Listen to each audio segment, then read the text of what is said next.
Oke, teman-teman, di sini di kesempatan kali ini kami dari kelompok 5 akan membawakan materi tentang sistem informasi akuntansi.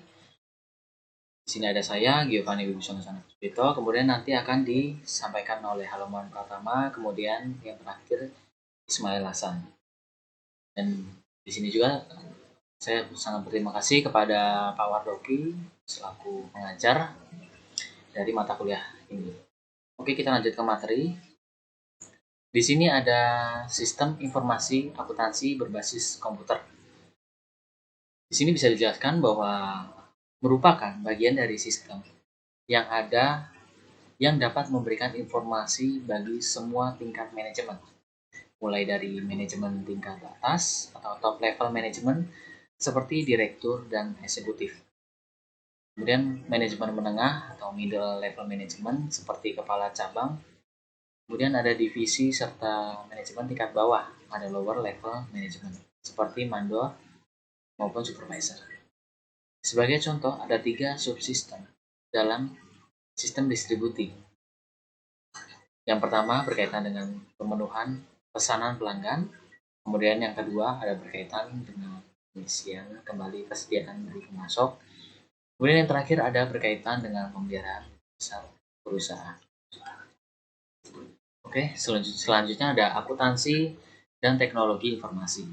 Di sini model akuntansi memungkinkan 2 bentuk pemrosesan, yaitu pemrosesan akuntansi dan pemrosesan informasi. Yang pertama ada pemrosesan akuntansi. Apa sih? Ya, di sini merupakan peristiwa ekonomi yang dapat diukur dalam satuan keuangan yang mempengaruhi harta dan ekuitas perusahaan dan yang tercermin dalam rekening serta ikhtisar keuangan perusahaan. Transaksi ekstern terjadi akibat pertukaran antara perusahaan dengan pihak-pihak luar. Kemudian yang kedua ada pemrosesan informasi. Pemrosesan ini melibatkan pengguna model pengambilan keputusan seperti model-model akuntansi manajerial. Beberapa dari masukan yang dibutuhkan diperoleh sebagai hasil samping pemrosesan akuntansi. Kemudian selanjutnya ada beberapa teknologi informasi yang mendukung keberadaan sistem informasi akuntansi di suatu perusahaan, terdiri dari sistem pengubah tampilan dokumen atau dokumen image system. Kemudian yang kedua ada sistem tanggap cepat atau quick response system. Kemudian yang terakhir ada sistem komputer terpadu manufaktur atau manufaktur integrated computer system. Oke. Di sini ada sistem dan prosedur di dalam sistem informasi akuntansi. Di sini ada 2 poin, yaitu blue color system and procedure. Kemudian ada white color system and procedure. Di sini yang pertama, ya blue color system and procedure. Sistem dan prosedur yang berada misalnya di pabrik, bengkel, dan proyek konstruksi. Kemudian ada white collar system and prosedur. Di sini sistem dan prosedur yang biasanya dipakai dalam kegiatan yang sifatnya administrasi. Dalam arti luas, misalnya dalam operasi perkantoran, dan biasanya dapat dipraktekkan dengan buku pedoman, mesin, dan maupun manusia. Oke, selanjutnya akan dijelaskan oleh halaman pertama. Terima kasih. Oke, terima kasih untuk Gio yang sudah membacakan materi sebelumnya. Kali ini saya halaman pertama akan membaca materi berikutnya, yaitu beberapa tahapan proses pengolahan data yang memperoleh manfaat besar dari perusahaan komputer. Di sini ada 3, yaitu yang pertama verifikasi, yang kedua sortir, dan yang ketiga perhitungan. Di sini saya akan menjelaskan verifikasi terlebih dahulu. Verifikasi itu sendiri apa? Yaitu komputer yang dapat mengecek kebenaran maupun kelayakan angka-angka yang menjadi input dalam suatu proses. Nah, sortir sendiri itu apa? Yaitu komputer yang memungkinkan untuk dilakukan pensortiran data ke dalam beberapa klasifikasi yang berbeda dengan cepat.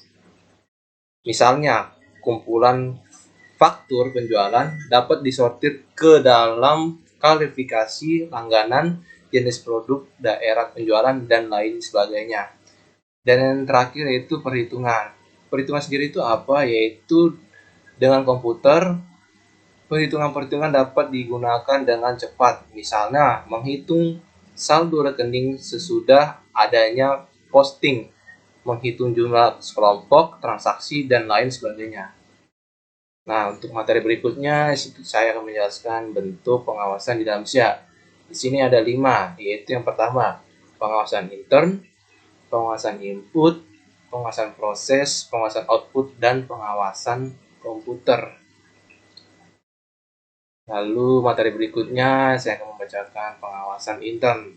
Nah, pengawasan intern sendiri itu apa? Yaitu pengawasan yang didefinisikan sebagai pengawasan yang meliputi struktur organisasi dan semua cara serta alat-alat yang dikoordinasikan dan digunakan dalam perusahaan dengan tujuan menjaga kemauan harta milik perusahaan, memeriksa ketelitian dan kebenaran data akuntansi, memajukan efisiensi dalam usaha, dan membantu mendorong dipatuhinya kebijaksanaan manajemen yang telah ditetapkan terlebih dahulu.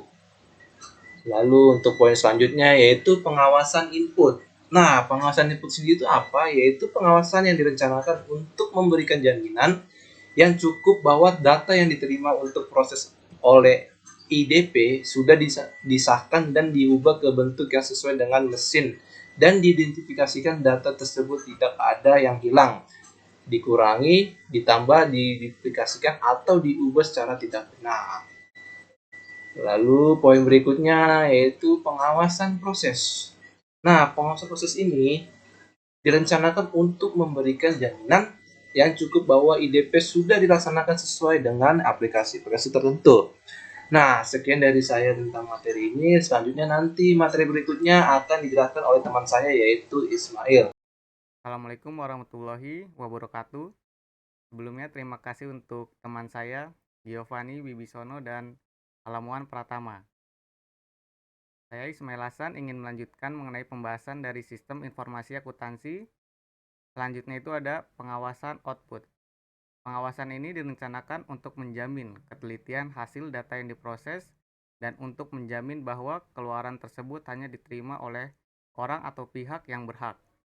Pengawasan ini dilakukan dengan berbagai macam cara, tergantung dari bentuk laporan keluarannya, seperti display, hard copy, microfilm, atau file.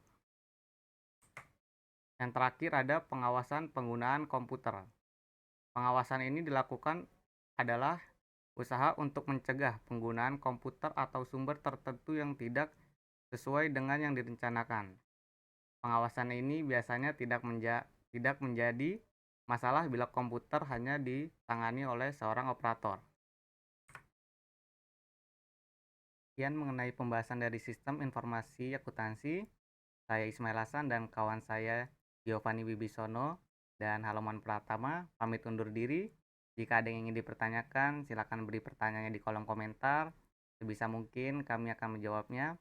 Sampai jumpa di video selanjutnya. Bye-bye.